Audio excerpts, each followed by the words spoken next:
తను వేరే అడగాలనుకుంది.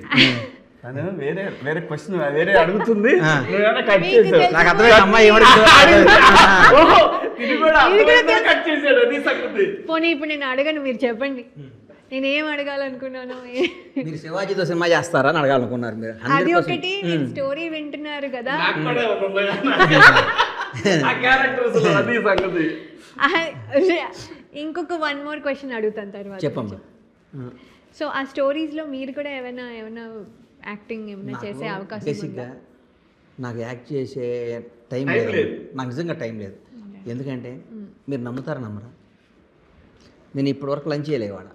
అయ్యో, ఇంకా లంచ్ చేయాలి. శివాజీకి ఇలా వస్తానని చెప్పాను. పొద్దున్నే ఫామ్కి వెళ్ళి పనులు చూసుకొని మనాడు ఫోన్ చేయగలే డైరెక్ట్గా ఇంటికి కూడా వెళ్ళకుండా ఇక్కడికి వచ్చాను. అందుకని నేను యాక్ట్ చేస్తే అమ్మా, నేను ఒక 1000 మందికి రెస్పాన్సిబిలిటీ. ఇప్పుడు నా దగ్గర 1000 మంది వర్క్ చేస్తారు. నేను షూటింగ్లో యాక్ట్ చేసుకుంటూ కూర్చుంటే నా వ్యాపారం ఎంత దెబ్బతింది అనుకోండి. భగవంతుడు ఇచ్చిన అవకాశం తప్పవద్దని చేస్తా. కొన్ని నాకు మనసుకు నచ్చి ఈ వేషం చేస్తే బాగుంటుంది అన్నప్పుడు, ఎందుకంటే నేను ఆడియన్స్ కూడా చెప్తున్నా కదా, నేను చేపిస్తా. ఎందుకంటే మంచి ఇప్పుడు చిరంజీవి గారి సినిమా యాక్ట్ చేస్తున్నాను. చిరంజీవి గారి సినిమా యాక్ట్ చేస్తున్నాను. నలుగురు ఎదురు నేను చేయట్లేదు. మనసుకు నచ్చి సినిమా చేస్తే బాగుంటుంది అన్న ఫీలింగ్. ఎందుకంటే మనం ఆర్టిస్ట్ అవ్వటం అనేది మన జీవితంలో ఒక పెద్ద డ్రీమ్ కదమ్మా. ఎంత డబ్బున్నా దేన్నైనా కొనుక్కున్న యాక్టర్ని ఎక్కడ కొంటాం, మనం నటనని ఎక్కడ కొంటాం.